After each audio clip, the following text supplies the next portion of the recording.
Buenos días, bienvenidos a todos. Bueno, hoy estamos aquí porque, como muchos sabéis, en Versia estamos en el año de nuestro 30 aniversario y como no podía ser de otra manera, pues hemos querido celebrarlo, ¿no? Aunque teniendo en cuenta los momentos que vivimos, bueno, aún así, gracias a la tecnología, pues hemos tenido la oportunidad y contamos con alternativas como la que vamos a vivir hoy. Bueno, si algo tenemos claro en Versia es que si hemos conseguido llegar hasta aquí ha sido gracias a todas las personas, a las empresas con las que hemos compartido el camino. Estos clientes principalmente han sido compañeros de viaje, de ellos hemos aprendido, seguimos aprendiendo y queremos seguir aprendiendo, ¿no? Compañías con las que hemos compartido retos, éxitos y también, por qué no decirlo, fracasos. Pero bueno, lo importante al final es que de todo se aprende, ¿no? Y también por eso es que no nos parecía que hubiera mejor manera de celebrar estos 30 años que dedicándonos a charlar con ellos. Nos hemos dado cuenta, además, de que muchas de estas empresas se sienten identificadas con nuestros valores y sustentan su crecimiento en los mismos pilares que nosotros, la tecnología, la innovación y la digitalización. Son empresas que, aunque de diferentes ámbitos, sectores, con historias muy diferentes, comparten, como os decía, estos mismos pilares en su desarrollo. Hoy contamos con la colaboración de IMQ y he de deciros que las personas que tenemos hoy como invitadas y protagonistas son un auténtico lujo. Y les podéis ver, tenemos hoy con nosotros a Luis Fernández de la Rea, director de Desarrollo de Negocio y Canales de Venta, Javier Garate, director de Organización y Sistemas, Mercedes Bayón, directora de Comunicación y Marketing, y Esther Zavala, directora de Secretaría Técnica. Esther, a ti te he dejado para el final, ya que vas a ser la protagonista de este primer bloque. Bueno, antes de empezar, quiero contar que tenemos 5 bloques, uno basado en la evolución, otro en la adaptación, otro en el cambio, otro en la anticipación y otro en la supervivencia, que además son los valores que representan nuestra imagen corporativa, el camaleón, que da contexto a estas charlas, a estos eventos, a estos coloquios, Chameleon Talks, y que hemos preparado con el motivo de este 30 aniversario. Buenos días, Esther, bienvenida. Hola, buenos días a todos. Bueno, lo primero también daros en nombre de todos y de IMQ las gracias por la oportunidad de estar aquí y de que podamos compartir nuestra experiencia y felicitar también a Versia, ¿no? por ese aniversario y por que podáis cumplir otros 30 años más de éxitos. Muchas gracias, Esther. Bueno, como os decía, abrimos el webinar hablando de evolución, el primero de nuestros valores de marca y que además nos sirve de hilo conductor de este primer bloque, que trata sobre la evolución que están sufriendo muchas compañías, pasando de enfocar su estrategia de productos a personas, ¿no? Creando además experiencias en el camino. Y como hablamos de experiencias, como no podía ser de otra manera, tenemos que empezar por lo más importante, hablando del cliente, ¿no? Así que, por favor, Esther, cuéntanos, ¿cómo es la relación con el cliente hoy en IMQ y cómo lo era hace 20 años? ¿Qué cambios ha sufrido? Pues yo creo que la relación con el cliente IMQ ha evolucionado un poco parecido a cómo ha evolucionado el propio mercado, ¿no? Que ha pasado de una visión más centrada en el producto a una visión más centrada en el servicio y hoy ya estamos hablando de la era de la experiencia. Yo, por poner un ejemplo que creo que es muy ilustrativo en este sentido, yo creo que, por ejemplo, el tema del café y Starbucks, ¿no? Como si nosotros fuésemos a pagar por un producto, por el café, pues seguramente no pagaríamos más de 0,25 euros. Sin embargo, vamos a una cafetería, ¿no? Y nos tomamos un café y estamos pagando entre 1 y 2 euros, con lo cual ya no pagamos solo por ese producto, sino por el servicio que hay detrás, ¿no? Y yendo más allá, pues vemos en Starbucks los clientes que incluso llegan a pagar hasta 5 euros, ¿no? Y realmente ahí pues ya el cliente no paga por un producto o por un servicio, sino que realmente paga por el tiempo que invierte la empresa en nosotros. Entonces, yo creo que esa es la evolución que estamos viviendo también en IMQ. Es verdad que nosotros somos una compañía con 86 años de historia, que nacimos en 1934 cuando un grupo de profesionales médicos crearon el que fue el primer igualatorio del Estado y que nacimos con una clara vocación de servicio, ¿no? Desde el inicio, porque nuestro objeto es siempre cuidar la salud de las personas. Pero también es verdad que durante muchos años la compañía y todas las aseguradoras en general, el mercado, ha estado muy centrado en el negocio y en el producto, y que es en los últimos años cuando hemos pasado a enfocarnos más a cuidar más ese servicio, ¿no? Y yo creo que los últimos 20 años sí que hemos hecho un poco esa transformación de pasar de una visión más centrada en el consumidor a una visión más centrada en el cliente. Y creo que ahora lo que nos toca es pasar, dar un pasito más y pasar de una visión más racional a una visión más emocional. Y entiendo que en esos 20 años de evolución, ¿no? Pues esa transformación que ha ido sufriendo IMQ, pues se habrá materializado en proyectos, en servicios, en ideas, ¿no? que hayáis implementado. ¿Nos puedes dar algunos ejemplos? Sí, yo creo que yo creo que a partir del año 2000, 2001, cuando empezamos, ¿no? Proyectos importantes que tienen sobre todo foco en el cliente, y es donde empieza esa transformación. Yo creo que es verdad que esa transformación se ha acelerado, pero creo que en el propio mercado, en el propio sector, en los últimos 5 o 6 años, por el impulso de la transformación digital, ¿no? Que en nuestro caso, además, es uno de los principales ejes estratégicos actualmente, pero es verdad que no hubiésemos conseguido ese acelerón que hemos dado ahora si no hubiésemos puesto las bases anteriores, ¿no? Con esos proyectos como la implantación de la tarjeta sanitaria que sustituía a los famosos cheques o la implantación de Chipcar, ¿no? Pero yo creo que aquí Javier Gárate, ¿no? que ha sido en parte impulsor de esos proyectos, ¿no? Que han sentado la base de lo que somos hoy.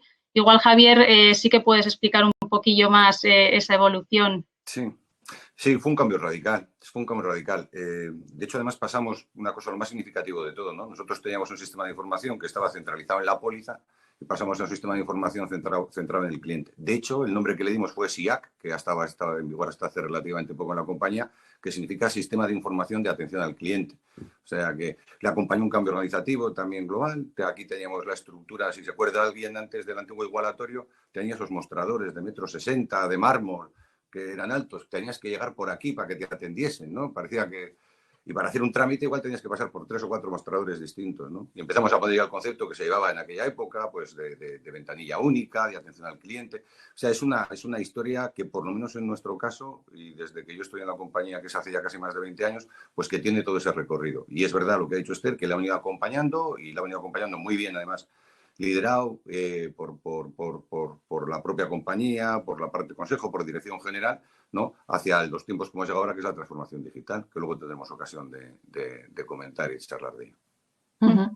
Sí, y en ese sentido yo creo que hoy en día en ese proceso de transformación digital tenemos proyectos muy importantes como la historia clínica digital integrada, que es muy complejo porque requiere de mucha implicación de los profesionales médicos, el propio desarrollo de la prescripción digital, donde hemos sido la primera compañía en el Estado en poner en marcha esa prescripción a nivel global de todo el proceso, ¿no?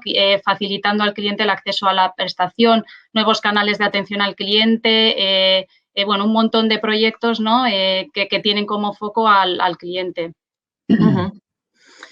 Vale. Y bueno, quizá antes de seguir profundizando en esta evolución y como el eje central que estáis comentando es la experiencia de cliente, ¿no? Quizá deberíamos profundizar un poco, Esther, si te parece, en este concepto. ¿Qué es la experiencia de cliente? ¿En qué consiste exactamente? Bueno, pues yo creo que hay una definición que es muy sencilla, ¿no? Y que un poco dice lo que es experiencia de cliente, que al final es el recuerdo que se genera en la mente de un cliente como consecuencia de la relación con la marca, ¿no? Y es un recuerdo que es subjetivo, que es emocional y que además es diferente en cada persona, porque va un poco en base a las vivencias que tiene, a su forma de ver la vida, incluso a la situación personal en la que se encuentra en ese momento. Con lo cual, supone que ya no podemos pensar en el cliente en su globalidad, sino que tenemos que pensar en personas diferentes, que cada uno vive la experiencia a su manera y que además tienen unas necesidades y expectativas, y que ya no es suficiente con respuestas a sus necesidades, sino que tenemos que superar sus expectativas, tenemos que sorprenderle y tenemos sobre todo que conectar emocionalmente, porque solo así vamos a hacer que esos clientes se conviertan en auténticos fans y promotores de la compañía, y eso va a tener un impacto directo en negocio, ¿no? En mayor fidelidad, en menor bajas, en que haya un mayor boca a boca y, por lo tanto, que tengamos más éxito en las estrategias comerciales.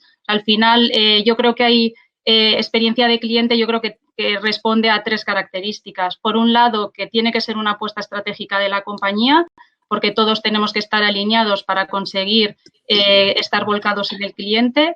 Eso supone un importante cambio cultural, organizativo, pasar de pensar no en el cliente, sino pasar a pensar como el cliente, y por lo tanto debe ser también un proyecto transversal que afecta a todas las áreas de la compañía. Y además, pensar en el cliente significa darle voz y participación, es decir, no podemos dar por hecho que le conocemos, sino que tenemos que pasar a conocerle de verdad y que participe con nosotros en el rediseño y el diseño de esas experiencias. Bueno, es una reflexión muy, muy importante esta última que has hecho, ¿no? Y quizá debamos empezar por la que has comentado acerca de la cultura, ¿no? Que afecta a la cultura de la organización, que debe calar en todas las áreas de la organización. ¿Qué habéis hecho en IMQ para conseguir que la experiencia de usuario cale en vuestra cultura?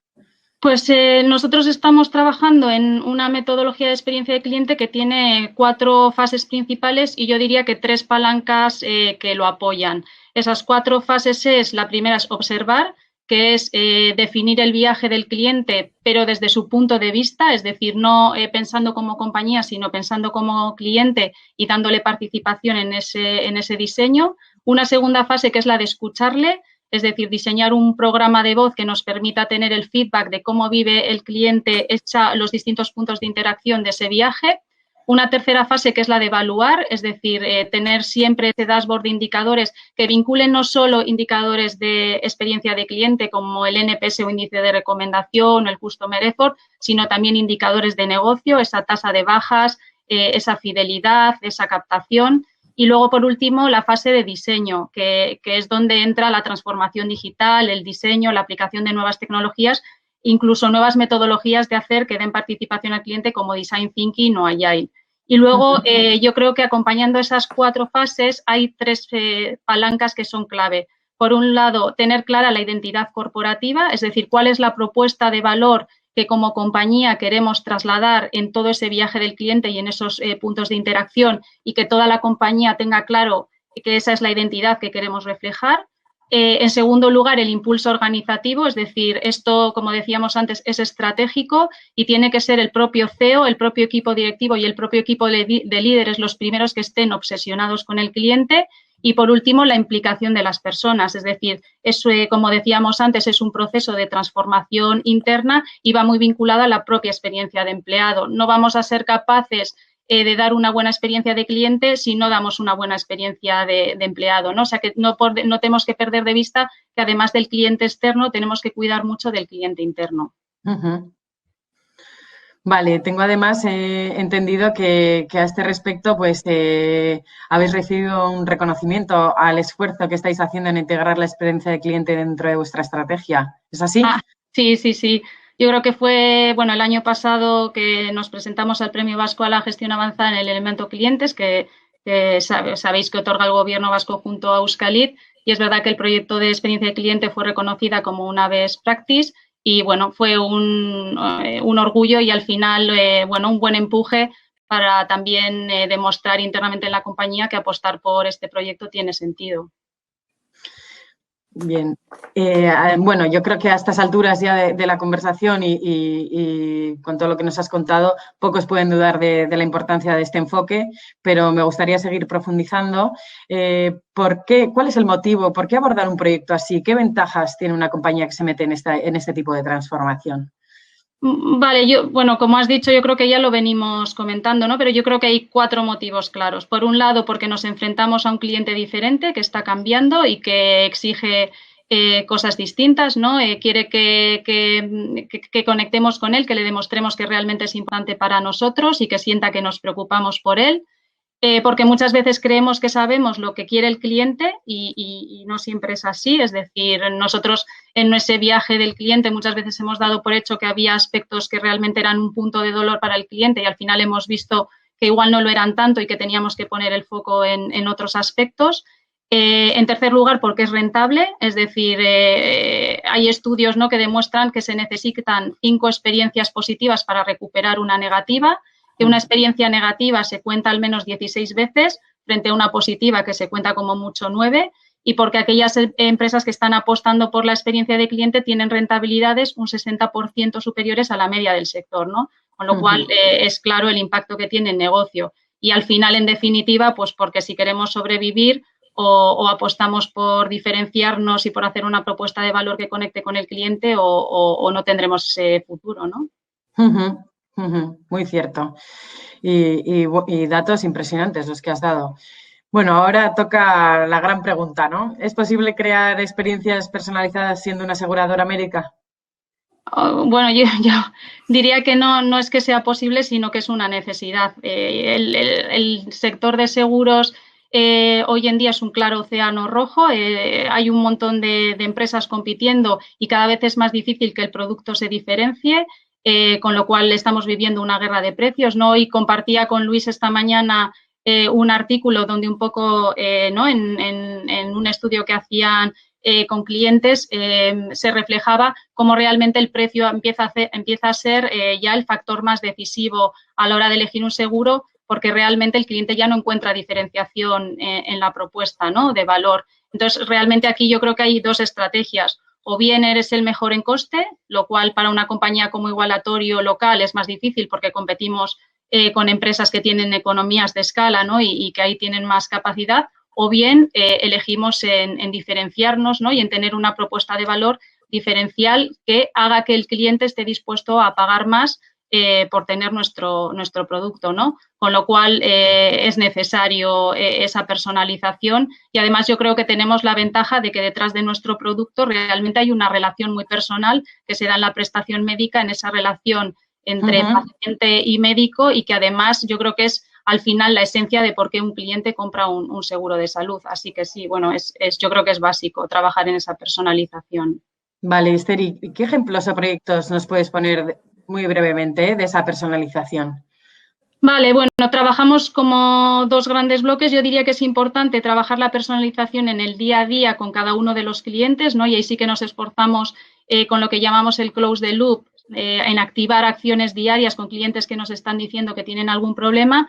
Y luego, antes hablábamos de proyectos importantes que están centrados en el cliente, en dar respuesta a lo que son el punto de dolor de esos clientes que sobre todo están vinculados con el acceso a la prestación, ¿no? Y ahí tenemos el proyecto de prescripción digital que comentábamos antes, tenemos ejemplos de nuevos canales de atención como el chatbot de atención al cliente o comercial, incluso algún piloto que hemos hecho con un gestor personal. Bueno, en definitiva, un montón de ejemplos. También ahora estamos ampliando la visión de lo que es el cliente y saliendo un poco, no tanto, o sea, no solo fijarnos en el usuario final, sino considerar también al cliente empresa, al cliente mediador, es decir, tener una visión global y no olvidarnos de todos los agentes que forman parte de nuestra cadena de valor, ¿no? Y bueno, pues ahí estamos trabajando, yo creo que muchos proyectos también ligados con transformación digital, donde buscamos un poco esa personalización. Vale, entiendo que para entroncar la experiencia de cliente en el centro de la estrategia, parece claro que el primer paso es conocer al cliente, ¿no? Y entiendo que una forma muy efectiva de hacerlo, pues, es escuchándole. ¿En qué términos se escucha la opinión de los clientes y qué incidencia tiene en la mejora de los servicios para IMQ? Pues al final escuchar a los clientes, como estábamos comentando, es básico para poder crear esa propuesta de valor diferencial porque es conocerle mejor.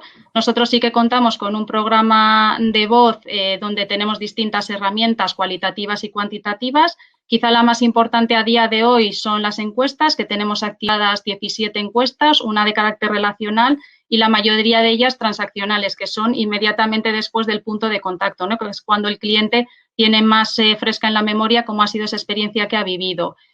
Durante el 2020 hicimos más de 470.000 encuestas, recibimos más de 41.000 opiniones y ahí tenemos un montón de información que si somos capaces de explotarle bien nos darán las herramientas para trabajar en esa propuesta de valor y en esa personalización, ¿no? Y ahí tenemos técnicas como Test Analytics o Speech Analytics que también se puede valorar, ¿no? A nivel de escuchar los comentarios del call center, todo el trabajo de integrar esa información en el CRM para tener una visión 360 grados, modelos de analítica avanzada. Bueno, al final el programa de voz yo creo que es uno de los pilares de la experiencia de cliente porque damos entrada al cliente, ¿no? y le conocemos mejor.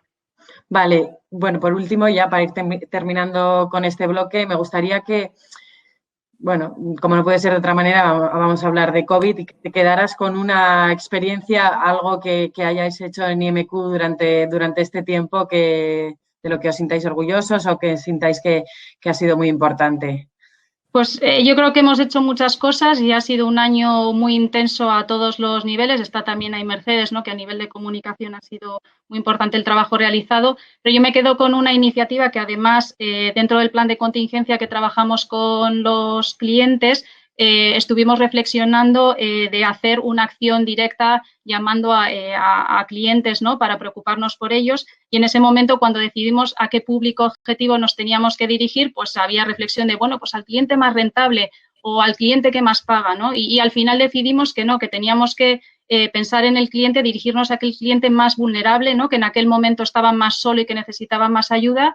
Y entonces lanzamos una campaña donde llamamos a 11.000 personas mayores a su hogar con el simple objetivo de preocuparnos por ellos, de preguntarles si necesitaban algo de nuestra parte para informarles de todo lo que había, y fue súper satisfactorio, y así nos lo decían también las personas que participaron, ¿no? En esas llamadas, pues que se sintieron realmente bien por hacer una acción que era desinteresada, pero que realmente tenía foco directo en el cliente.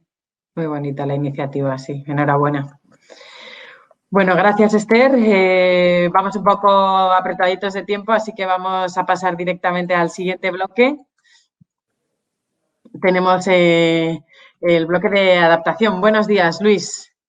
Buenos días, Nuria. ¿Qué tal? ¿Cómo estáis? Muy bien, muy bien. Muchas gracias por estar aquí con nosotros hoy. Bueno, gracias a vosotros. Permíteme también que me una a las palabras de Esther en el sentido de que, bueno, daros la enhorabuena por los 30 años que celebráis y ojalá que, como ha dicho Esther, celebréis muchos más, que será una buena señal de que las cosas las seguís haciendo también como hasta ahora, y saludar también y dar los buenos días a todos los que nos estén escuchando. Muchas gracias, Luis. Bueno, vamos a dar comienzo a este segundo bloque de los 5 que tenemos, dedicado a la generación de clientes B2B en tiempos de digitalización y COVID, ¿no? Y que hace referencia a otro de nuestros valores corporativos, la adaptación, ¿no? Si te parece, vamos a empezar preguntándote ¿qué estrategia de cliente aplica IMQ en su aproximación al mercado? ¿Qué enfoques comerciales hace para el B2B? Bueno, como bien ha dicho mi compañera Esther, en estos 87 años IMQ ha evolucionado mucho y antes de nada pues me gustaría trasladar y recordar y compartir con todos vosotros que en IMQ nos dirigimos tanto a los clientes particulares, a los autónomos, a la pequeña, mediana y gran empresa a través de distintos modelos de negocio. Tenemos el modelo de negocio, se utiliza el anglosajismo Business to Consumer, conocido por B2C, que no es más que la forma que nos dirigimos directamente al cliente particular final. Tenemos modelos de negocio donde es B2B, el anglosajismo Business to Business, que no es más que dirigirse al cliente de la empresa en directo desde IMQ. Y tenemos y hemos ido evolucionando también a un modelo de B2B2C, que no es más que intentar llegar al cliente final, pero a través de una empresa, de un mediador o de un distribuidor de seguros. Por tanto, en un modelo B2B2C, nuestra razón de ser, hay otro elemento, esa B del medio, que no solo es el cliente final, sino también ese prescriptor y ese mediador, la B del medio. Poniendo un ejemplo claro, en una empresa, la B del medio es la empresa y la C final pues sería el trabajador de la empresa. Asimismo, pues también quisiera destacar que en el sector asegurador no siempre el que paga la prima es el beneficiario del servicio y del seguro. De hecho, en los seguros sobre las personas, como es el ramo de salud, que como sabéis es la actividad principal de IMQ, todo lo que tiene que ver con la salud desde que nacemos hasta que fallecemos, así sucede, por lo cual nosotros nos debemos de preocupar y ocupar, aparte del cliente interno y el cliente externo, en ese cliente externo, del que paga la prima, es el tomador del seguro y que a veces en ocasiones es la empresa, y del que se beneficia de ese servicio que no es coincidente, como he dicho, en muchas ocasiones, y que ambas figuras es nuestra razón de ser, lógicamente. Uh-huh. Bueno, y ahora una pregunta que no puede faltar cuando hablamos de adaptación, ¿no? Es ¿cómo ha afectado la pandemia en los modelos de la relación con el cliente? ¿Qué cambios habéis notado? Pues si nos centramos, yo creo que por el público objetivo que hay en lo que son los modelos de B2B o en el modelo B2B2C, pues destacaría entre los cambios más notorios en los últimos años que se han podido producir tras enfrentarnos, como bien dices, a esta pandemia y al distinto impacto económico que ha tenido esta, porque lógicamente no ha sido idéntica en todos los sectores y en todas las actividades, pues destacaría principalmente lo siguiente.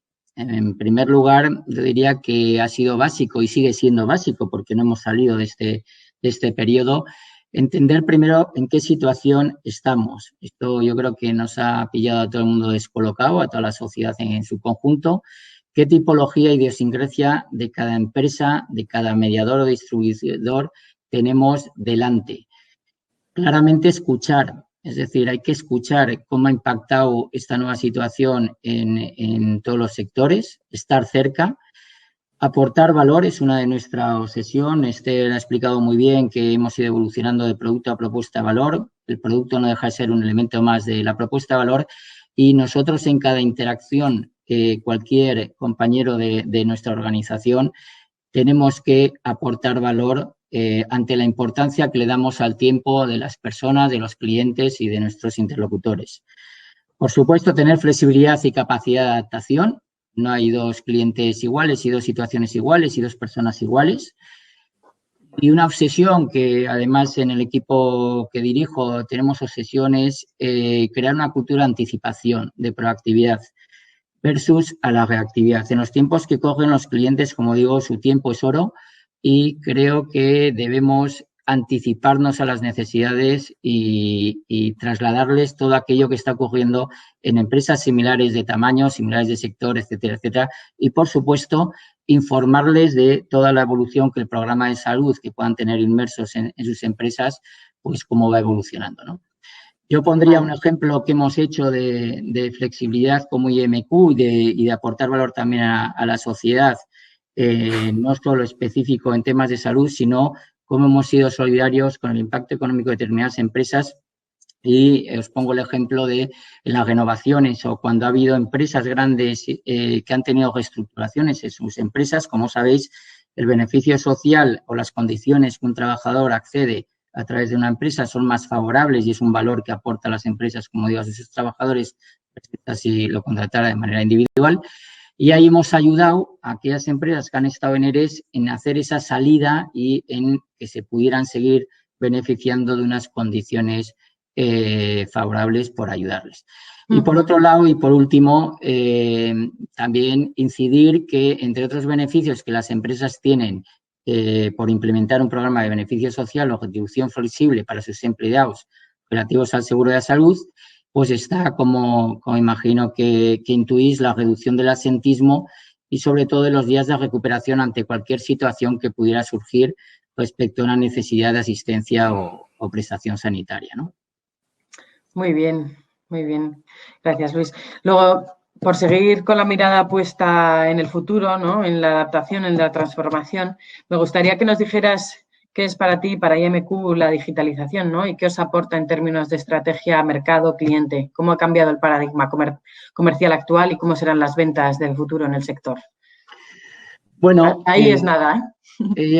La verdad es que esto de la digitalización, pues todas las organizaciones y todo el mundo hablamos de la digitalización, hay muchísimas definiciones. Yo trato de simplificar estas cosas en el sentido de, bueno, pues que a mi entender, pues suelo compartir con mi equipo que la digitalización es toda tecnología que ayuda a mejorar las organizaciones y a los clientes en las distintas interacciones, procesos y gestiones. Es decir, la digitalización no viene a sustituir a las personas. La digitalización lo que nos ayuda, como digo, es hacer las cosas de una manera probablemente más eficiente. Indudablemente, el disponer de herramientas, como ha comentado Esther, que nos permitan conocer mucho mejor a los clientes, a esos mediadores o distribuidores actuales y potenciales, para poder implementar una propuesta de valor diferenciada y segmentada, que creo que es la clave, adaptada a cada empresa, a cada tamaño, a cada situación, pues sin duda es uno de los retos que toda la organización tenemos y la nuestra indudablemente también. Asimismo, creo que también hay dos conceptos que se utilizan mucho. Uno es la evolución que estamos teniendo en IMQ en cuanto a la multicanalidad. Como sabéis, inicialmente IMQ era una compañía donde claramente su negocio estaba más basado en directo, pero lógicamente las empresas se muevan y al final lo que intentas es ganar en capilaridad. Para ganar en capilaridad y tener llegada, pues indudablemente tienes que incrementar tus canales de distribución y hoy en día pues estamos inmersos en todo el uso de los distintos canales de distribución que están disponibles. Y otro concepto que venimos trabajando y que no es menos importante es el concepto de la omnicanalidad. La diferencia entre uno y otro es que la multicanalidad lo que te permite es cómo llega la empresa a los clientes y la omnicanalidad es qué puertas de acceso tienes disponibles para que los clientes puedan interactuar. Y para mí esto me parece relevante en los tiempos que hoy corren y que la digitalización indudablemente ayuda a que tenemos que ser lo suficientemente flexibles para que una persona o un cliente pueda interactuar para hacer determinada gestión a través de una app o a través de Internet y si luego decide venir a la oficina, que pueda venir a la oficina y si quiere donde un mediador que vaya, es decir, abrir las máximas puertas de acceso para adaptarnos a las necesidades de cada cliente en cada momento. Bueno, aquí la pregunta clave que para todo director de negocio, ¿no? La que tiene que ver con sus equipos, con las personas. Dinos, Luis, ¿cómo se reinventan los comerciales en este sentido? ¿Incorporan nuevas metodologías? ¿Se les forma? ¿Hacen uso de herramientas como LinkedIn, el CRM? Cuéntanos. Bueno, en primer lugar, me encanta que me hagas esta pregunta porque los compañeros que me conocen bien, pues tengo pasión yo por los equipos y las personas. Nosotros somos una organización de personas para las personas y creo firmemente en el trabajo en equipo versus individualidades y en la mejora continua. 87 años, vosotros habéis cumplido 30, nosotros, como he dicho, estaríamos 87. Yo siempre digo que la edad de una compañía, bajo mi humilde opinión, es el resultado de la capacidad que esa compañía tiene de evolucionar y adaptarse a las necesidades de los clientes y los nuevos entornos de mercado en el que está inmerso. Nuestro lema es que hoy estamos mejor que ayer y peor que mañana. Y eso es lo que nos hace humildemente cada día intentar aportar valor y estar inmersos en esa mejora continua.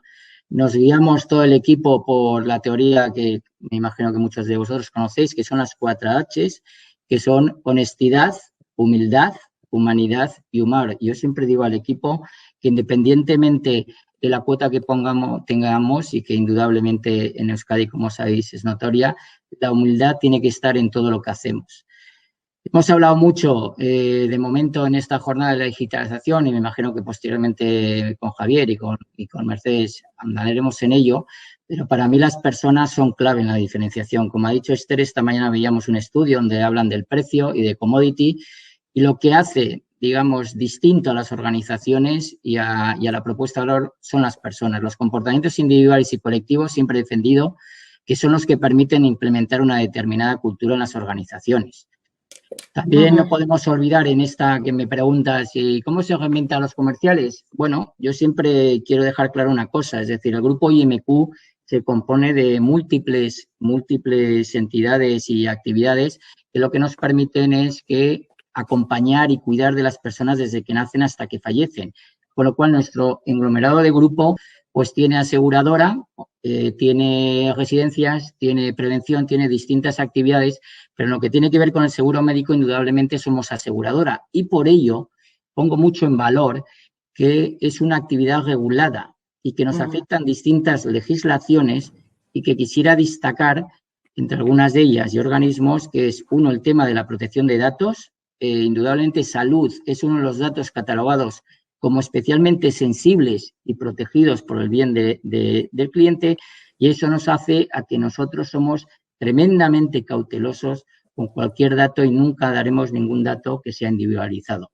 También entender que la Dirección General de Seguros nos vigila y se ocupa de que las entidades aseguradoras cumplamos con todas las legislaciones en aras a proteger claramente a los clientes de las entidades aseguradoras, y yo creo que esto es importante que se conozca.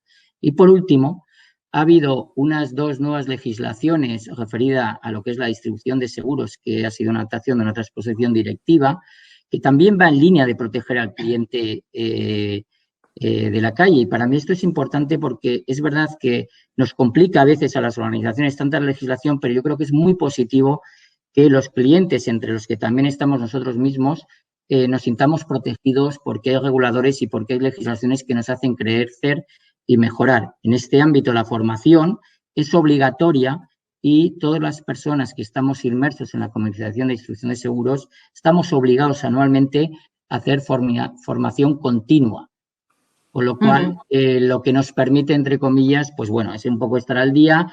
Y para llevar esto en la situación de pandemia, pues veréis cómo formadores, gracias a la digitalización, pues os podéis imaginar que herramientas como LinkedIn Learning, como plataformas que hay en el sector asegurador de formación, lo que han permitido es pues que podamos seguir formando a los equipos y evolucionando. Y yo creo que esto es un ejemplo más de cómo la digitalización ayuda en situaciones complicadas pues a seguir haciendo nuestra actividad. El teletrabajo es otro ejemplo más de la cantidad de organizaciones que probablemente si nos hubieran preguntado a todos hace 2 años si estábamos preparados, hubiéramos dicho impensable, sobre todo las áreas de recursos humanos, y el tiempo ha dado la razón de que podemos hacer muchas más cosas y estamos mejor preparados de lo que muchas veces pensamos. Muy bien, Luis, pues muchas gracias por estas reflexiones. Damos paso al siguiente bloque, al bloque dedicado al cambio. Buenos días, Javier. Gracias por estar aquí hoy con nosotros.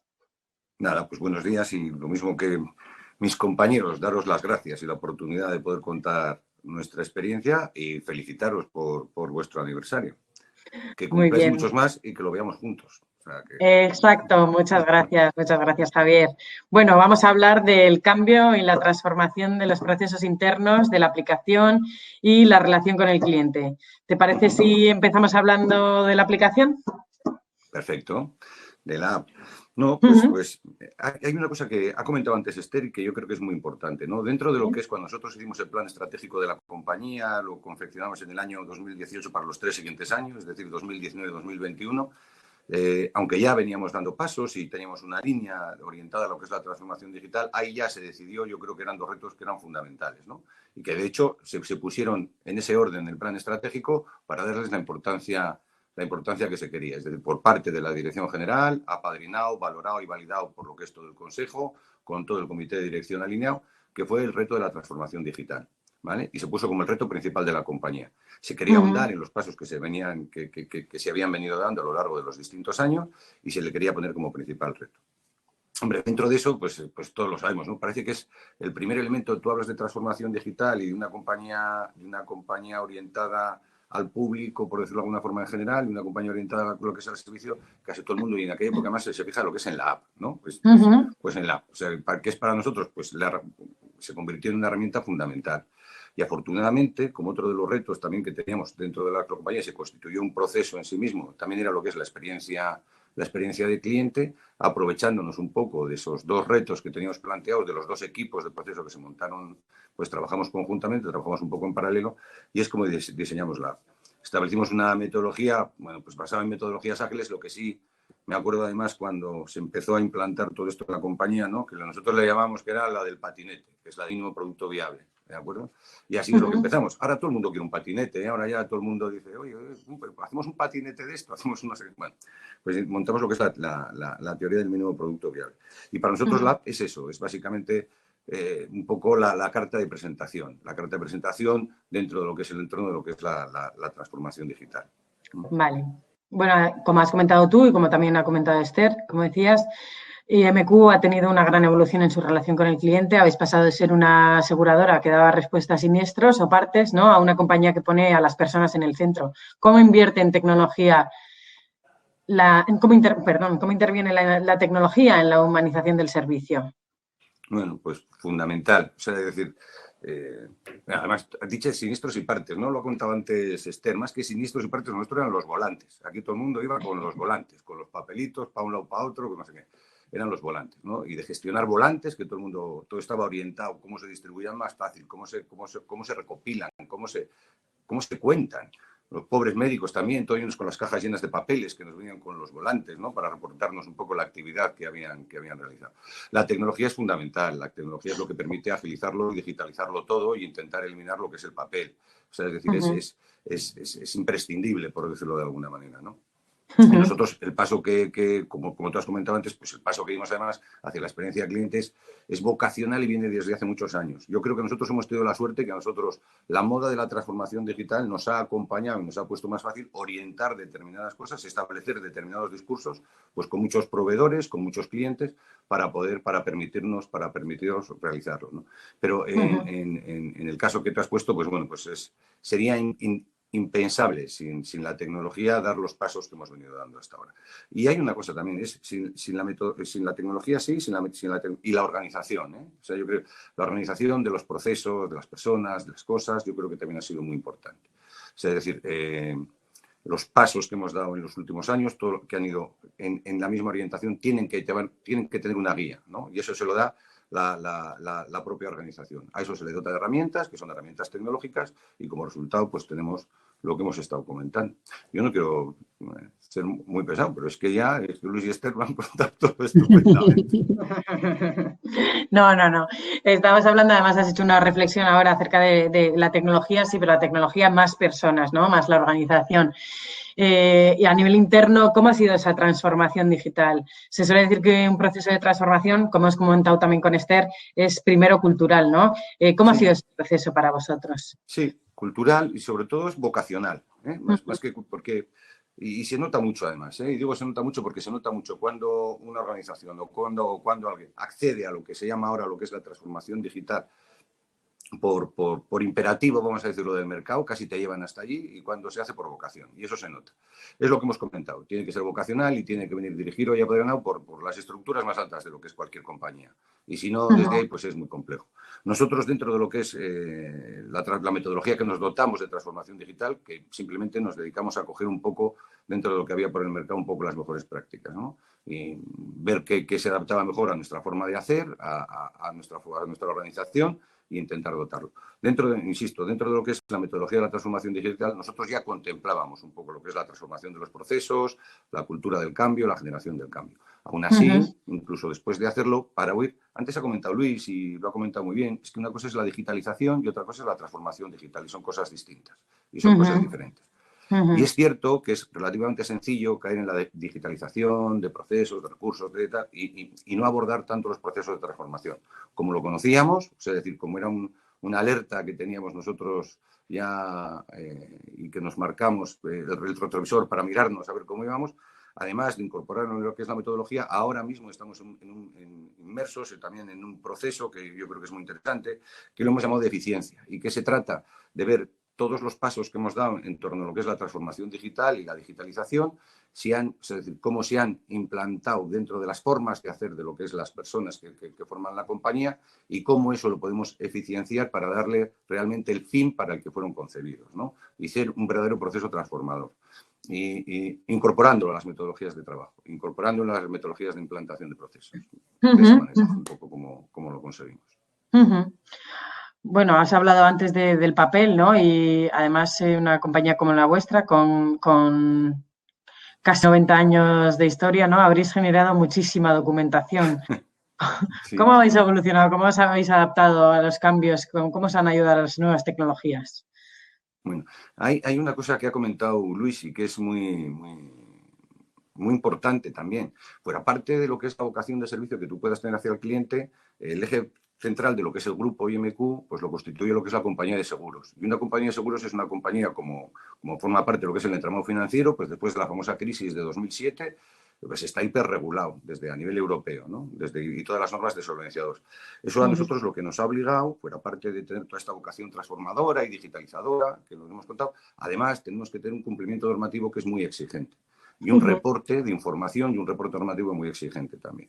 Entonces, nosotros con respecto a eso, lo que hemos tenido, bueno, dentro de lo que es el ámbito de TI, lo que sí que hemos hecho ha sido una especie de organización bimodal que llamamos. Está la parte que atiende la parte más clásica, la parte más legal, sí, la parte del cumplimiento del seguro, la parte de lo que es la estructura del seguro, ¿no? Y luego la otra parte que atiende más a la parte de atención, la parte más transformadora, la parte más de relación con el cliente, ¿de acuerdo? Que es un poco más ágil, ¿de acuerdo? Hemos tenido ese tipo de modificación. ¿Cómo hemos abordado un poco toda esa información? Bueno, la parte más fundamental con la digitalización. Nosotros uno de los, no sé cuántos metros cuadrados teníamos de oficina que eran simplemente de archivo, de pólizas y de historia. Tenemos además la suerte, y ya que no lo han dicho ellos, lo digo yo, que somos una de las compañías con un nivel de fidelidad más alto entre nuestros clientes. Por lo tanto, nuestros clientes tienen mucha historia, ¿de acuerdo? Que eso lo hace también más complicado para saber un poco el recorrido o el camino de nuestros clientes con nosotros, que tenemos vocación de saberlo a la hora de atenderle, porque le va a repercutir en todo, ¿de acuerdo? Entonces, primero, como he comentado, estableciendo modos distintos de tratar en función de la calidad y el tipo de la información que es, y estableciendo y implantando metodologías diferentes, y luego, pues eso, pues mucha digitalización, mucha digitalización. Sí. Hablabas de, perdona Javier, hablabas de que no sé si te he cortado, no sé si querías apuntar algo más. Seguro que tengo ocasión, no te preocupes. Vale. Hablabas de que vuestros clientes son muy fieles, ¿no? Vuestros asegurados, las personas a las que prestáis servicio y dotáis de estas experiencias que estamos comentando. Habláis eso, de que tenéis mucha información acerca de esto. Esto nos viene al hilo de un debate, ¿no?, que está a la orden del día, que es la sanidad universal, sí o no, ¿no? ¿Qué sentido tiene que tengamos un historial clínico único o que esté fragmentado en diferentes entes? ¿En qué puede beneficiar al paciente esto? Bueno, nosotros, yo personalmente, y creo que en la organización estamos todos de acuerdo, uno de los proyectos también que tenemos que es más importante es la historia clínica digital. Pero eso, hoy en día, decirlo dentro de nuestro ámbito, dentro del mundo sanitario, tampoco quiere decir mucho porque lo tiene casi todo el mundo. Lo que pasa es cuando esa historia, a ver cómo conseguimos hacerla universal. Creo que va a ser inevitable y con los tiempos que corren y con lo que nos ha pasado últimamente, yo creo que va a ser una exigencia y una demanda. Y sí, yo creo que va a ser inevitable, y en lo cual la tecnología también va a ser otra vez fundamental y hay que integrarlo. Tenemos que tener en cuenta, hablando de la historia clínica, que tenemos que tener o sea, es decir, tanto la sanidad pública como la sanidad privada tiene que tener una vocación integradora, porque es cierto que redunda en lo que es ahora ya, se habla más de salud que de sanidad, ¿de acuerdo? Y redunda directamente en lo que es la salud y en los costes, porque esto es de un consumo, si no se tiene cierto control, es como la tecnología, que le pasa un poco lo mismo, ¿no? Tú, mientras puedas, tienes para gastar. Pues en tecnología y en sanidad pasa exactamente lo mismo. Y tiene que tener un control. Sí, y tenemos en España aproximadamente, así al número muy gordo, te quiero decir sin ser muy concreto, es el 25% de los actos médicos, de cualquier tipo de acto médico, se realiza dentro de lo que es la sanidad privada. Es un cuarto, es muchísimo. O sea, y a pesar de que tengamos una sanidad pública que tiene vocación de universalidad, pues bueno, pues aún así, pues que es por decisión de los propios ciudadanos, por el motivo que fuere, pues hay un 25% de la actividad que se realiza en el ámbito privado. Y eso tiene que estar integrado, que es lo que comentábamos. Mira, yo cuando voy a mí sí me gustaría, entiendo que a todos, que cuando tienes algún episodio pues que requiere un cuidado crítico de lo que sería tu salud, pues a todos nos gustaría estar en las mejores manos y saber que el que nos va a atender tiene toda la información posible con respecto a ti, con respecto a lo que son a tus hábitos, a tu salud, incluso a tus parámetros, que no tienen por qué ser de enfermedad, ¿de acuerdo? Entonces, pues a mí me gustaría que cuando me traslado a cualquier sitio, estoy de vacaciones, en el extranjero, incluso en cualquier lado, ¿no? Cuando tengo un episodio de este tipo, a través del mecanismo que sea, que eso ya va a ser más difícil, pues la gente habla de la historia clínica universal a través de blockchain, que permitiría también al ciudadano, ¿no? Pues tener, ¿no?, empoderarse con respecto a lo que es el control de la información, con respecto a lo que es su salud, etcétera, etcétera. Pero lo que comentábamos, sí me gustaría que se supiese y que me pudiesen tratar de una forma adecuada. Y además también sería muy interesante pues no repetir pruebas, porque va a redundar en el beneficio de mi propia salud, que no me tengan como una cobaya por ahí haciéndome 4 veces la misma placa ni 6 veces el mismo análisis, ¿no? Y a su vez eficienciaría un poco lo que es el sistema, porque tener un ahorro de costes que sería, vamos, o sea, que es fundamental, ¿no? Parece claro los beneficios de esa transversalidad de la información, ¿no?, acerca del historial clínico. Sí. Muy bien, Javier, pues muchas gracias. Y pasamos ahora ya al cuarto bloque de la jornada. Buenos días, Mercedes. Buenos días a todos. Bienvenida. Gracias. Tenía muchas ganas de conversar contigo porque para mí pues tengo que confesar que es el bloque más especial, ¿no? El valor que más me gusta, el de la anticipación. Y vamos a hablar de cómo la usamos en pro de alimentar la marca en la captación de futuros clientes. Permíteme que empiece preguntándote cómo se transforma una marca con tanto arraigo en Euskadi, interiorizada para su público tradicional, para llegar a un público nuevo, más joven, que muestra muy poco interés en los seguros médicos, ¿no? Pues cuéntanos. Bueno, yo por no ser menos que mis compañeros, antes de pasar a la respuesta, pues me gustaría, lógicamente, felicitaros y daros las gracias por esta oportunidad, ¿vale? Y al público que está atendiéndonos, pues también por estar ahí, ¿vale? Bueno, ciertamente el público de las aseguradoras médicas en general, no solo el de IMQ, pues suele ser un público de edad madura y cliente también de toda la vida, ¿no? Como comentaban antes mis compañeros, en nuestro caso la permanencia media de cliente ronda a los 20 años, probablemente la más alta del sector, ¿no? Esto es algo que pensamos que tiene que ver mucho con cómo se nos percibe como marca, ¿no? Una compañía, pues, cercana, con larga experiencia, con identidad local, y pensamos que eso genera confianza, ¿vale? Y la confianza para mí, y yo creo que también para el conjunto, pues es la clave que mejor explica un posicionamiento sostenido para marcas de referencia, como puede ser en nuestro caso, ¿no?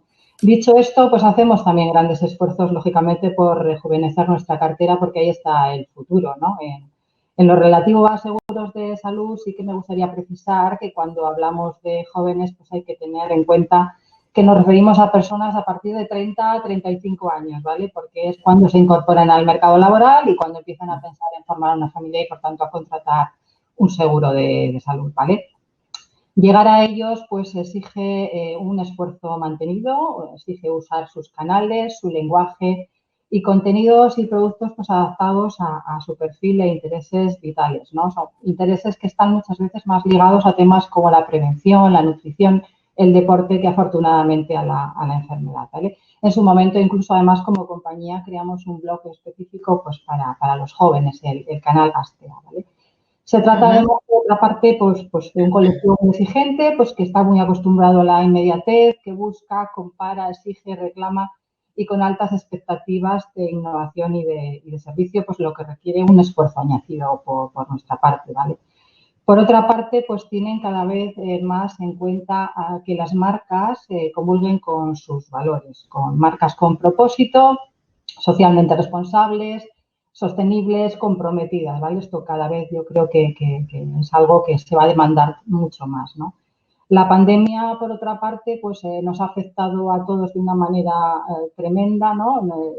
Va a incidir mucho en la forma que afrontamos la vida y el futuro, incluidos los jóvenes, ¿no? Yo creo que ahora se preocupan más por su salud de lo que lo hacían antes, es para ellos más prioritario y eso en buena medida pues también puede determinar pues que se acerquen más a compañías como las nuestras, ¿no?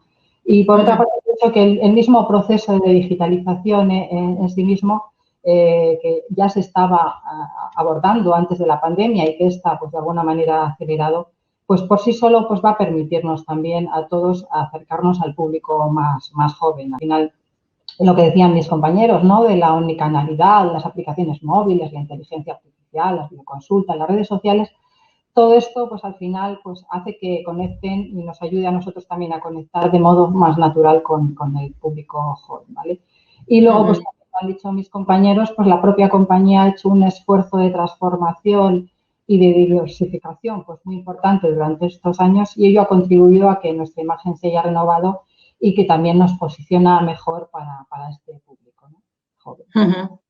Entiendo que en este reto, ¿no? De llegar a este público, la personalización juega un papel muy relevante, ¿no? La comunicación con el cliente, la personalización de la comunicación con el cliente y con los no clientes, ¿no? Es importante en una aseguradora médica. ¿Utilizáis técnicas de scoring, nurturing? ¿Os aportan valor este tipo de cuestiones? Por supuesto. Sí, de todas formas, antes de poder personalizar, yo considero que es preciso tener un conocimiento lo más exhaustivo posible, tanto de las tendencias del mercado, hay que estar al día, como sobre todo del cliente, ¿vale? Esto pasa, lo decían también Esther y el resto de mis compañeros, pues por situar al cliente más que nunca, no es que antes no lo estuviera, sino que más que nunca en el centro de las decisiones y las estrategias de la compañía. Pasa por escucharle de manera constante, por saber cómo usa y percibe el seguro, qué busca de nosotros, qué necesidades quiere cubrir y qué productos se adaptan mejor a ellos, ¿no? Además de ser empáticos y buscar la excelencia como compañía, porque solo cuando tienes ese conocimiento y ese nivel de servicio excelente, pues puedes adentrarte en trabajar la personalización de contenidos, de ofertas y de productos, ¿vale? En nuestro caso, estamos muy atentos al perfil del cliente y a su viaje con nosotros, así como a los datos un poco que nos proporciona la relación y la interacción que mantenemos con ellos. Desde hace 5 años, pues estamos desarrollando estrategias basadas en el inbound marketing, que un poco partiendo de una definición pues muy exhaustiva del perfil del cliente, pues trabaja la atracción de los leads en base a un potente ecosistema digital, a la elaboración de contenidos relevantes y de valor, y los tratamos de posicionar en buscadores, redes sociales, y utilizamos además pues herramientas de automatización que ayudan a todo ello. Y al final el objetivo es que vengan a nosotros, ¿no? Que encuentren aquellas cosas que podemos ofrecerles de valor y que una vez que se acercan y nos dan sus datos, pues trabajar en la interacción continuada mediante lo que comentabas, ¿no? De técnicas de nurturing y scoring que pues alimenten la relación y la conduzcan para que desconocidos inicialmente pues acaben convirtiéndose en clientes y si es posible en fans de la marca, ¿no? Pensamos que el marketing de aluvión, el de bombardeo intrusivo, pues ha perdido su eficacia, que un usuario medio recibe entre 3.000 y 5.000 impactos publicitarios al día y que ganar la batalla de la atención es cada vez más difícil, ¿no? Hay muchos canales, las audiencias están muy fragmentadas, hay mucha infoxicación y la dificultad para diferenciarse de la competencia pues es cada vez mayor, ¿no? La regulación además tampoco lo pone fácil, no hay crecientes límites respecto a las estrategias publicitarias en este sentido, ¿no?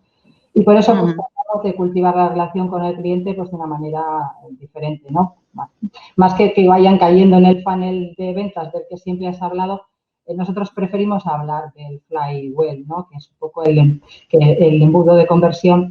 Ya no es algo piramidal, sino que es una rueda, ¿no? Que debe alimentarse de forma continua, porque cuando captas al cliente tienes que seguir trabajando, enriqueciendo la relación para que siga con nosotros, ¿no? Y esto es un movimiento sin fin, ¿vale? Y luego, pues, el tema del COVID, pues pensamos que nos va a obligar a todos a cambiar las formas de comunicar y de relacionarnos con el cliente, pues buscando más a la persona que por encima incluso del comprador, ¿no?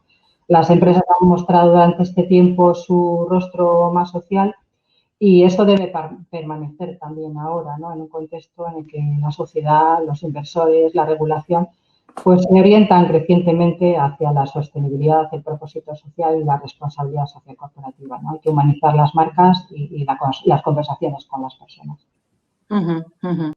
Has empezado hablando, cuando hemos hablado de personalización, de que es muy importante que primero conozcamos al cliente, ¿no? Para conocer al cliente, ¿cómo hace IMQ para escuchar a esos clientes? Sí, antes Esther ha mencionado algunas cuestiones. ¿Utilizáis los canales digitales? ¿Qué peso tienen las opiniones del cliente en la transformación del negocio de IMQ? Por supuesto que les escuchamos y les escuchamos en todos los canales porque es fundamental para saber si estamos o no pues dando respuesta a la promesa de la marca y con ello manteniendo pues la confianza, la innovación, el servicio, todo eso que permite que los clientes vengan y que luego se queden con nosotros, ¿no? Debemos además tener necesariamente en cuenta sus opiniones y las de sociedad en su conjunto. Y actuar alineados, ¿no? Porque de otra manera estaríamos poniendo en riesgo nuestra propia supervivencia, ¿no? Todo va a mucha velocidad, las necesidades son cambiantes y la gente espera cada vez más de nosotros, ¿no? Y tiene la opción, además, de comparar continuamente, que decíamos, ¿no? El mercado se ha vuelto totalmente transparente y ya no solo en ofertas, ¿no? Sino también para las propias compañías que tienen paredes de cristal, ¿no? Están sometidas continuamente al escrutinio público y el prestigio y la reputación pues tienen tanta relevancia seguramente como los productos y servicios en la mente del consumidor, ¿no? Y luego, pues por otra parte, también me gustaría señalar, ¿no? Que a raíz de la pandemia, pues todos como sociedad pues hemos sentido nuestra fragilidad y vulnerabilidad, ¿no? Y vamos a necesitar a partir de ahora seguramente pues mensajes que aporten tranquilidad y seguridad, ¿no? Cubrir riesgos Y esto es algo que constituye la esencia y la razón de ser del propio seguro y habrá que comunicarlo con más insistencia y mejor en un escenario además que cada vez es más VUCA, ¿no? Más incierto, cambiante y el resto. Súper de acuerdo.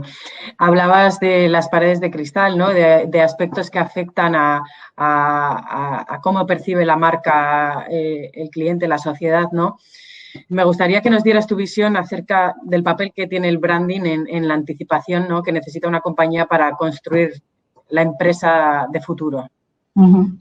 Yo he partido de la base de que aunque pensemos que nuestras decisiones de compra están influidas por lo racional, la deducción o el conocimiento y la experiencia, lo cierto es que el 95% de los casos actuamos en base a la emoción y al instinto, ¿no?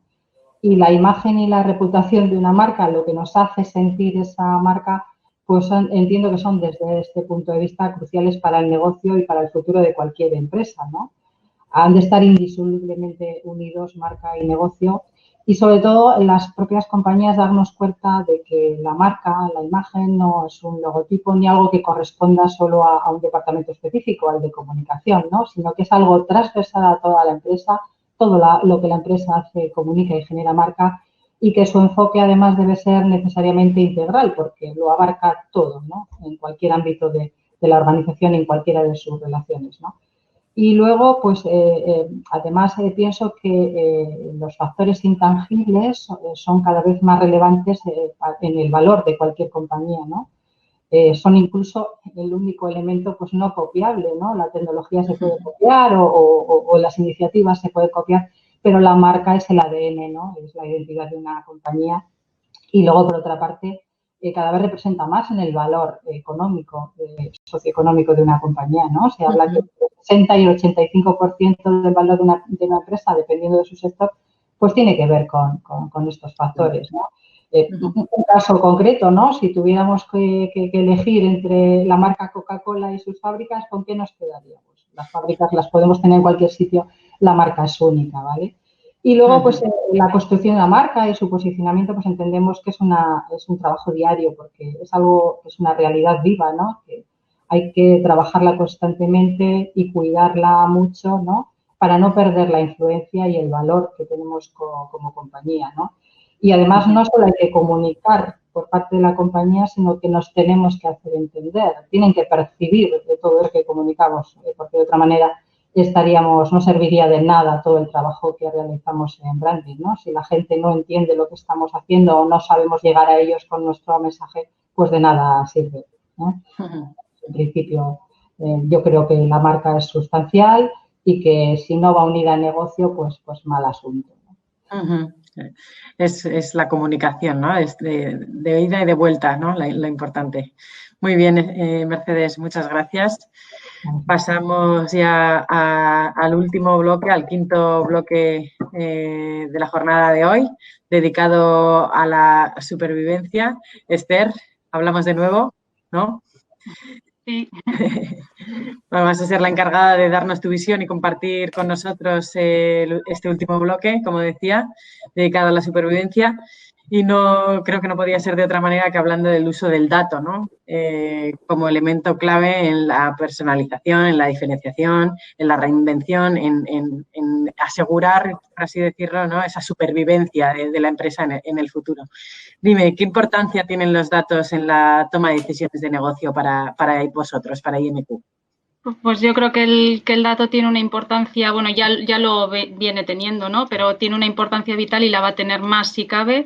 Y también ahí tenemos que correr porque ya hay compañías, ¿no? que llevan mucho tiempo trabajando con modelos de explotación de datos pues más avanzados, ¿no? Entonces está claro que es el activo del futuro y que ganará la batalla quien mejor sea capaz de explotar esos datos y de saber utilizarlos para generar una propuesta de valor diferencial. Entonces aquí yo creo que es fundamental evolucionar desde modelos de explotación más descriptiva o analítica hacia modelos más predictivos, ¿no? Yo creo que aquí hay tres pasos fundamentales. En primer lugar, saber muy bien cuáles son las preguntas que como compañía quieres resolver, a qué quieres dar respuesta, ¿no? Y para qué. En segundo, analizar y construir el modelo de datos, es decir, qué datos tenemos, cuál es la calidad de esos datos y qué datos queremos tener para preparar seguir obteniéndolos. Y, en tercer lugar, definir esos modelos de explotación que nos permitan dar respuesta a esas preguntas, ¿no? Y bueno, y luego también tener en cuenta cómo somos como empresa, ¿no? Nuestro tamaño y cómo eso nos condiciona, ¿no? Y aquí Javier, que lo explica muy bien, siempre dice, ¿no?, que nosotros, pues que no somos Big Data, ¿no? Y es verdad, ¿no, Javier? Eso es. No, esto en el tema de Big Data, como ha dicho Esther, es que son las cosas que el tamaño sí que importa. Y nosotros somos una empresa local, en un barrio local, y encima pues por compromiso propio, sin capacidad de crecimiento, ¿de acuerdo? Entonces lo que tenemos que hacer es tener un dato mucho más inteligente en vez de tener mucha cantidad de datos.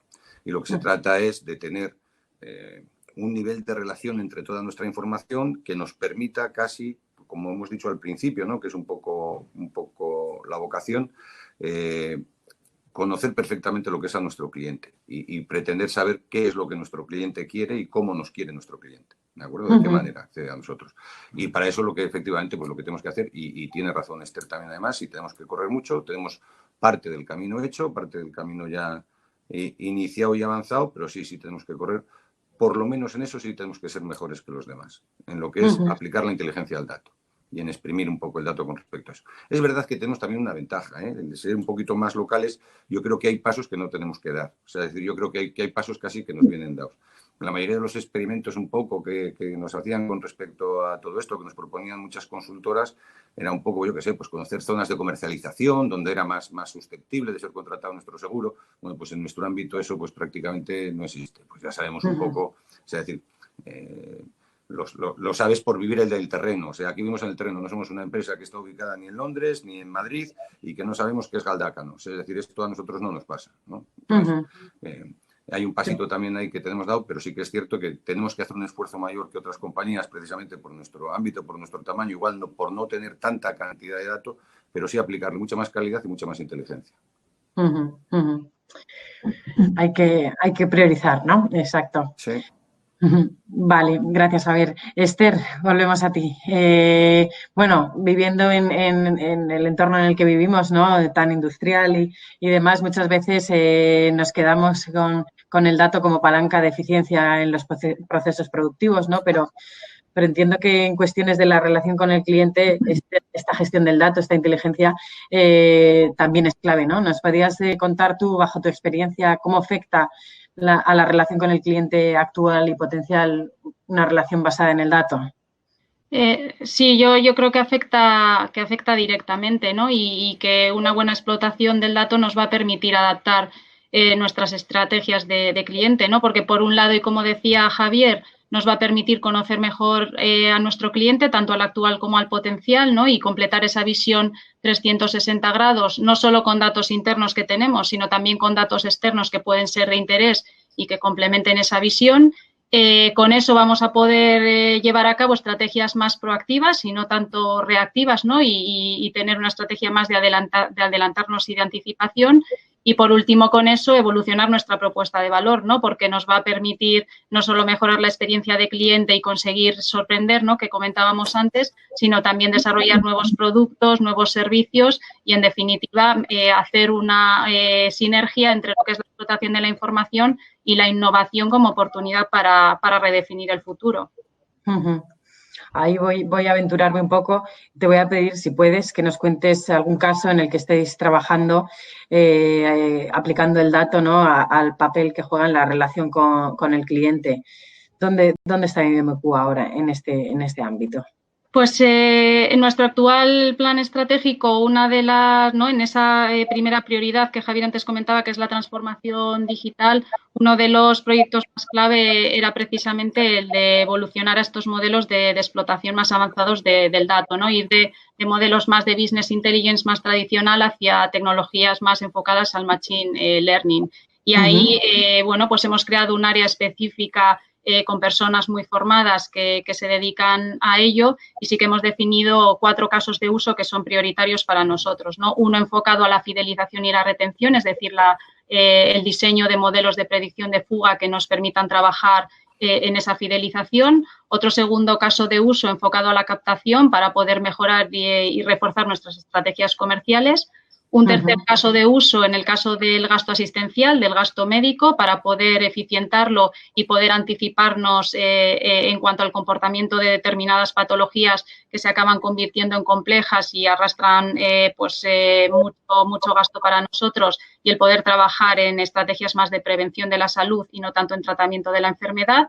Y luego un último caso de uso que va vinculado con lo que venimos hablando mucho en la jornada de hoy, que es mejorar la experiencia de cliente y poner énfasis y priorizar bien en los verdaderos momentos de la verdad lo que es realmente importante para el cliente. Vale, has hablado en primer lugar de la fidelización, ¿no? Y de la retención. ¿En qué se traducen estas predicciones para los modelos de retención o de fuga? Pues al final un modelo de predicción de fuga lo que nos va a permitir es conocer muy bien cómo se comportan nuestros clientes, cómo se van a comportar en el futuro y qué variables pueden estar afectando pues en mayor medida esa predisposición a darse de baja, ¿no? Puede ser el precio, el propio incremento de prima o la edad y el salto de tramo, ¿no? O el comportamiento o el uso que ha tenido de la prestación o la propia rentabilidad. Y al final lo que queremos conocer, ¿no? Es un poco... La pregunta clave es qué clientes tienen más probabilidad de darse de baja y qué acciones podemos activar para evitar que lo hagan, ¿no? Tenemos que tener en cuenta que nosotros tenemos el 80% de la cuota de mercado, con lo cual a nosotros nos cuesta mucho más perder un cliente que captarlo, ¿no? Con lo cual tenemos que cuidar mucho nuestra cartera y eso nos va a permitir definir estrategias con cada uno de esos clientes, ¿no? Para poder retenerlos y fidelizarlos, pero también definir acciones globales con grupos de clientes que tengan características similares y hacer pruebas, ¿no? Un poco prueba y error para ver qué funciona mejor y qué no, y al final tomar decisiones de entidad más estratégica, como decía antes, pues con nuevos productos o servicios o nuevas estrategias en cuanto a cómo hacemos el incremento de prima, cómo trabajamos la renovación, etcétera. Has hablado que realizáis pruebas piloto. ¿Nos puedes contar algún ejemplo? Sí, vinculado con ese modelo de predicción de fuga este año en el momento de la renovación de primas, que la hacemos con carácter anual, ¿no? Cuando comunicamos a nuestros clientes la prima para el año siguiente, ahí un poco sí que seleccionamos un grupo piloto en base a determinadas características, ¿no? De este modelo, cuáles eran las personas que mayor probabilidad tenían de fuga, en base un poco a su rentabilidad y a su perfil y al producto que tenían contratado, y lanzamos una campaña específica para ver si éramos capaces, ¿no? de esa tasa de baja, pues influir sobre ella. Y al mismo tiempo establecimos un grupo de control, ¿no? Que eran clientes con las mismas características, pero sobre los cuales no hicimos ningún tipo de acción. Entonces, eso nos ha permitido comparar cómo se ha comportado un grupo y otro, y si esas acciones que hemos hecho, qué impacto han tenido en función del perfil y demás. Con lo cual, bueno, es ir probando un poco distintas estrategias para trabajar sobre esa probabilidad de fuga y tratar de retener a ese tipo de clientes. Muy interesante esta parte. Luego, por otro lado, ¿no? Nos gustaría que nos contaras, ¿no? qué papel juegan los datos generados a través de los canales digitales, ¿no? El marketing, de la web, la aplicación, en los modelos de datos de IMQ. O sea, ¿qué relevancia tienen? Sí, yo creo que aquí igual, Mercedes, ¿no? Tú que has hablado antes bien de los canales digitales, yo creo que es la persona más indicada para contestar a esta pregunta, ¿no? Gracias. Sí, bueno, yo coincido que los datos son sustanciales, ¿no? Pero no global. O sea, que pienso que solo son importantes aquellos datos y útiles, aquellos datos que nos sirven para alinearnos con las necesidades y demandas del cliente y con los objetivos de crecimiento y desarrollo de la compañía, ¿no?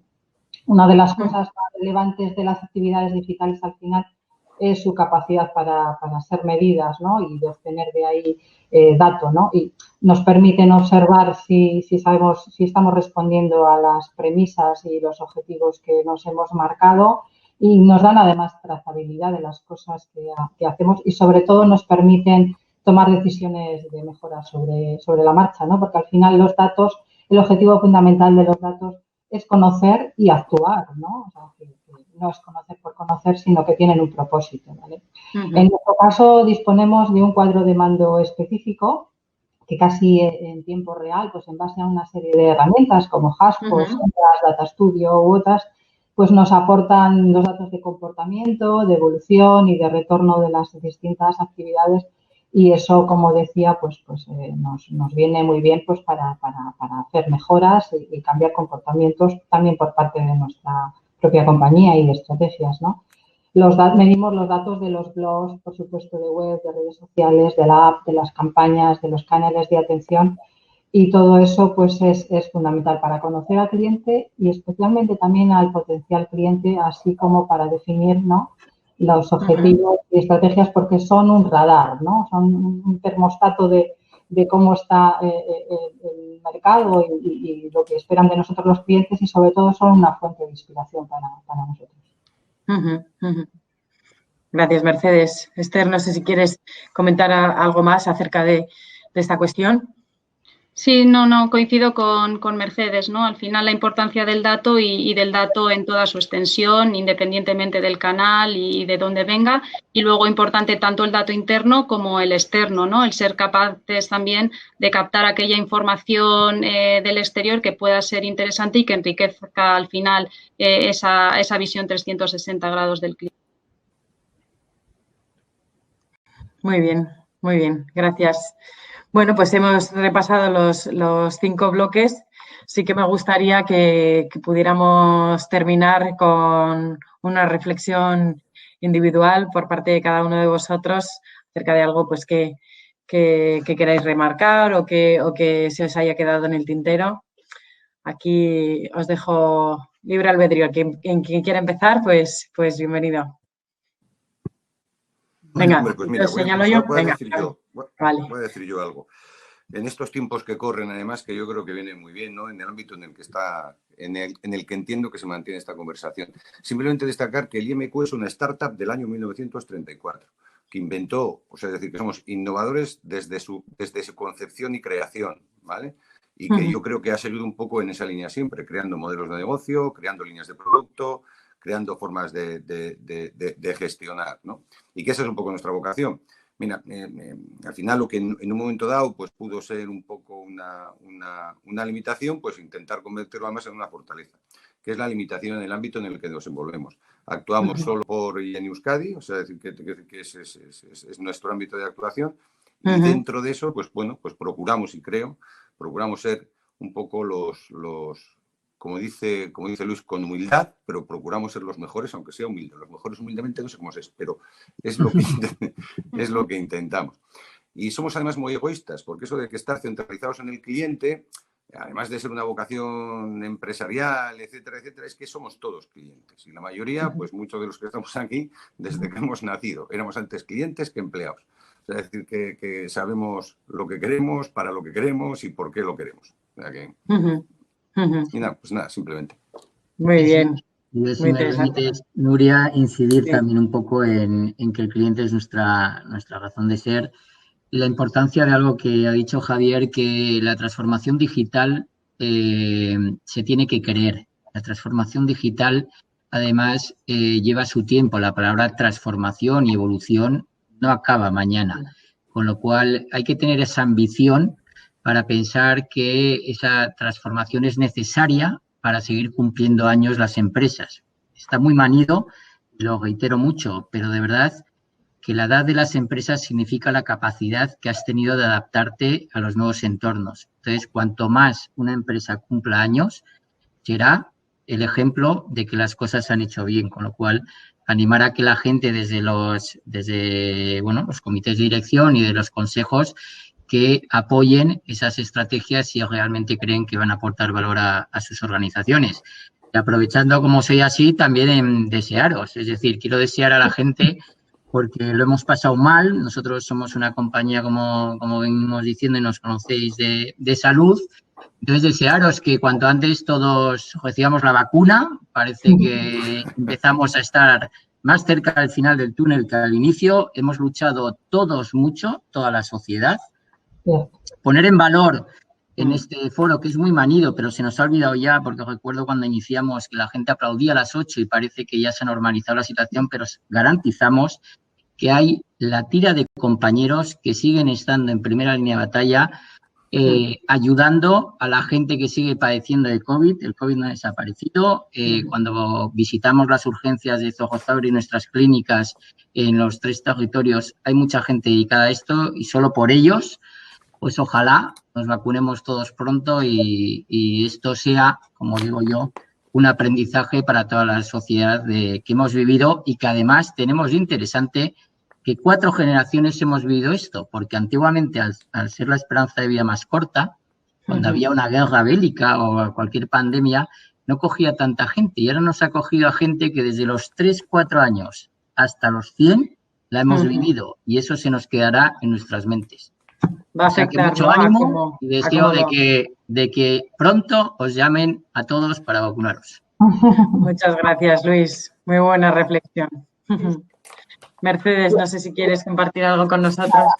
Una cosa muy breve, ¿no? O sea, simplemente decir que nunca hemos tenido tantas marcas, productos y servicios a nuestro alcance, ¿no? Y que al final el reto fundamental de las compañías es trabajar su diferenciación para captar la atención y la fidelidad de los clientes o de los nuevos clientes, ¿no? Que si tienes clientes, tienes experiencia de cliente y que hay que gestionarla desde todos los planos y que también desde el branding y la comunicación pues se puede hacer algo por trabajar esa diferencia que necesitamos. Muy cierto. Gracias. Esther, empezamos contigo y acabamos contigo también. Vale, no, pues yo coincido con mis compañeros, me quedo con la reflexión de lo importante que es trabajar hoy para el futuro, ¿no? Y sobre todo en entornos tan cambiantes como los que vivimos hoy en día, ¿no? Y me hago vuestros valores, ¿no? De los que hemos hablado hoy, esa evolución, esa adaptación, ese cambio y esa supervivencia que hoy en día, pues, ¿qué empresa puede no trabajar en eso, ¿no? Entonces, bueno, pues son 4 pilares fundamentales que tenemos que hacer nuestros, así que en eso tenemos que avanzar. Muy bien. A mí ya solo me queda pues agradeceros que ha sido una sesión súper interesante, las cosas que habéis contado y el enfoque que tiene IMQ, ¿no? Visto desde vuestros 4 puntos de vista, desde vuestros 4 puntos de responsabilidad, me hace pensar que no solamente va a cumplir 90 años, sino que va a cumplir muchos más, la compañía. Así que esperemos trabajando juntos.